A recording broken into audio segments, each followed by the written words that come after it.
one thing that we've covered at Aldea, and I think also that we've seen in Philadelphia, is tackling this gun violence crisis that is Yep. hitting the city. And it's kind of been the worst it's ever been over the last 2 years. So I just want to start by asking you, what have you done to kind of try to combat that as Attorney General? And then, what more do you hope to be able to do as governor, come November, come next year, if possible? Well, this level of violence is absolutely unacceptable. And there has to be real accountability for those who are dealing drugs in our communities, those who are trafficking guns. That's why, as Attorney General, I've arrested over 8,000 drug dealers all across Pennsylvania. We've arrested hundreds of people for gun trafficking, and we've invested real time in the city of Philadelphia, including deploying my strategic response team directly into Kensington, an area that has seen an uptick in violence. A lot more needs to be done. And I would just say there needs to be real accountability from all levels of law enforcement.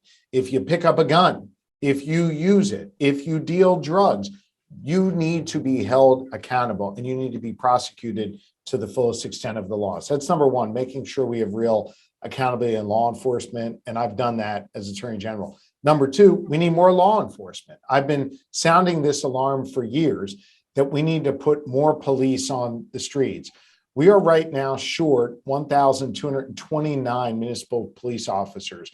We're short hundreds of police officers in Philadelphia alone. If we hire more police and fund more police, that's more opportunity for a police officer to get out of her or his patrol car, walk the beat, get to know the kids in the neighborhood, attend the local community meeting, build more trust between law enforcement and the community.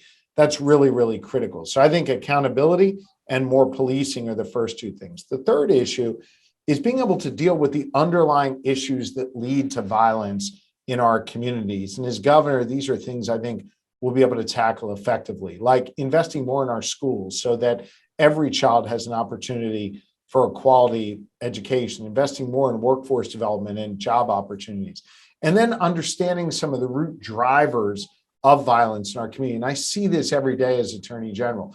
We do not do an adequate job of dealing with mental health and drug and alcohol addiction issues.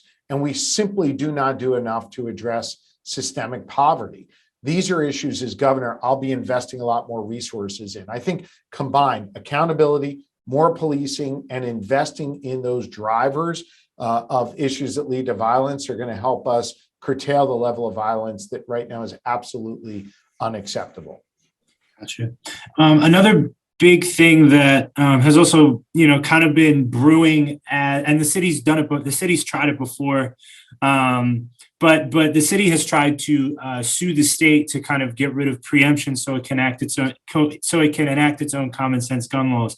Where do you kind of stand? Where do you stand on that issue of like allowing Philly to be able to enact its own laws, to maybe keep itself safer and do things that are more for Philly rather than for the rest of the state per se? Look, I think we need to strengthen our gun laws across Pennsylvania. And one of the issues I have been pushing for 3 years now is to close this loophole for ghost guns. Ghost guns are unserialized, untraceable guns that are the weapon of choice for criminals, not just in the city of Philadelphia, but all across Pennsylvania. And I have fought hard to close that loophole. I was sued by the gun lobby here in Pennsylvania.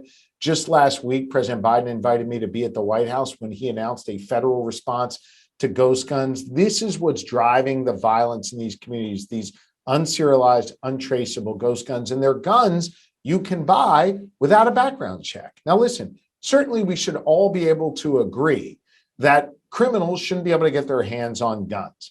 And so by closing that loophole, it puts us in a position to save lives, not just in the city of Philadelphia, but all across Pennsylvania. And that's what I'd like to see. I'd like to see tougher statewide standards. Gotcha. And kind of going back to, this will be my last question about gun violence. And it's kind of going off of what you said about needing more police. Because, as you said, there is a police shortage in Philadelphia. Philadelphia just got rid of its like residency requirement for officers so it can recruit outside of the city. Right.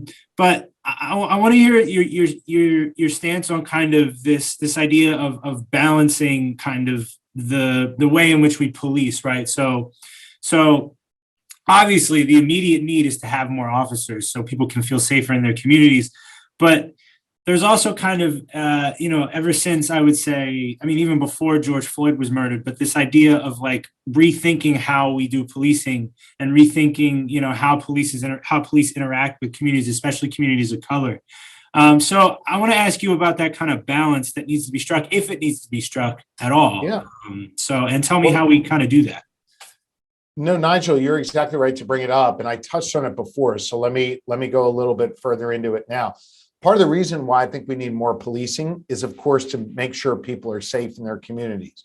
A secondary reason is because with more police, you have more opportunity to build that trust with the local community. As I said before, more people to walk the beat instead of sitting in their car. It also means more money for training police to ensure that the training is done in a way that brings the police and the community closer together. It also allows us to fund those who work with police to keep the community safe. Like, for example, more mental health counselors and drug and alcohol specialists who can coexist with the police, with law enforcement, in order to be able to ensure that situations are as safe as possible for the community, or that they're dealt with in a compassionate, thoughtful, way.